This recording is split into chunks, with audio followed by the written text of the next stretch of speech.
Turun Quran surah kedua Al-Baqarah ayat 45 sampai 46. Posisi paling kanan, pertengahan agak sedikit ke bawah. Perhatikan kalimatnya. Wasta'inu bis-sabri was-salah. Wasta'inu. Sigatnya amr. Bentuk perintah. Dan jika Anda memiliki persoalan dalam kehidupan, perhatikan cara menerjemahkannya. Dan jika Anda punya masalah dalam hidup, tidak ada manusia yang tidak punya masalah. Ya, semua kita pasti punya masalah. Ini pun tenang-tenang begini belum tentu nggak punya masalah.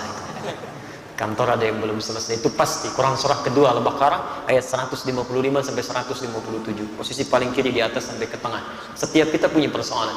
Ya. Baik. Dan jika Anda punya masalah dalam kehidupan, maka mintakan solusinya kepada Allah. Perhatikan caranya ya, supaya masalah cepat selesai. Kalau Anda sedang punya masalah, satu, bis-sabri. Terima dulu masalahnya dengan sabar. Jangan mengeluh.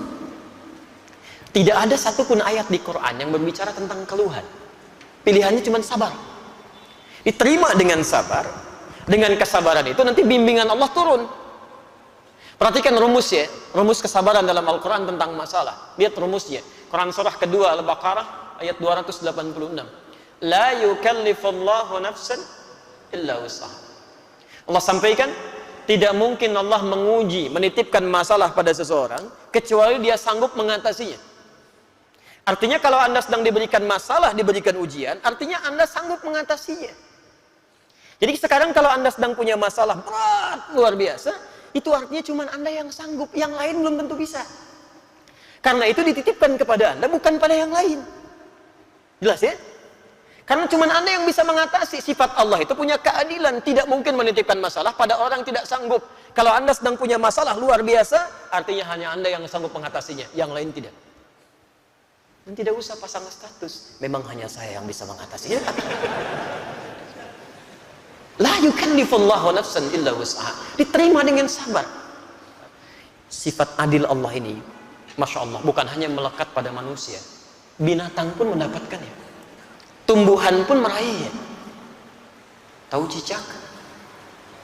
Bagaimana beraktivitasnya? Merayap. Di mana? Di dinding. Apa makanannya? Nyamuk. Nyamuk bagaimana aktivitasnya? Terbang. Di mana sifat keadilan Allah? Makanannya bisa terbang, cicaknya nggak bisa terbang. Kalau nyamuknya jenius, itu jadi permainan cicak. Gitu. Tapi perhatikan, turun kemudian keadilan Allah di sini. Dan disinilah kemudian hikmah besar kita dapatkan. Orang tua kita hanya mengajarkan sedikit lirik untuk memahamkan itu. Cicak-cicak di dinding. Diam-diam, Allahu Akbar. Cuman diam-diam merayap. Keadilan Allah hanya memerintahkan kamu merayap ya. Dia merayap walaupun cuman diam-diam. Perhatikan, ketika cicaknya mengikuti ikhtiar yang ditetapkan Allah, merayap dia sekalipun diam-diam, yang terjadi setelahnya apa?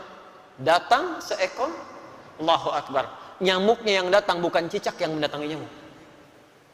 Dia cuma dituntut merayap walaupun diam-diam. Rizkinya datang, bukan cicak yang mendatangi nyamuk. Nyamuknya yang datang. Siapa yang mendatangkan nyamuk kepada cicak?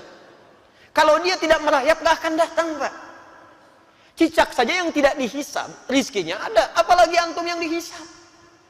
Datang seekor nyamuk, setelah itu silahkan ya. Jadi selalu gitu kan, ada kebaikan yang bisa kita dapatkan. Jadi rumus dalam kehidupan, ketika Anda mendapatkan masalah, terima dengan sabar. Tapi tidak cukup sampai situ. Wassalah. Dan saat sholat, mintakan solusinya. Minta kepada Allah. Makanya kalimatnya ketika wasta'inu itu kata perintah. Lihat, wasta'inu itu bentuk perintah. Kalau ingin dirubah jadi bentuk permintaan, maka dirubah kalimatnya dari wasta'inu menjadi nasta'in. Itu bentuk permintaan. Wasta'inu dirubah jadi bentuk nasta'in. Ya Allah, Engkau perintahkan kami minta, sekarang kami memohon solusinya. Nasta'in kepada siapa? Kepadamu ya Allah. Iyyaka nasta'in.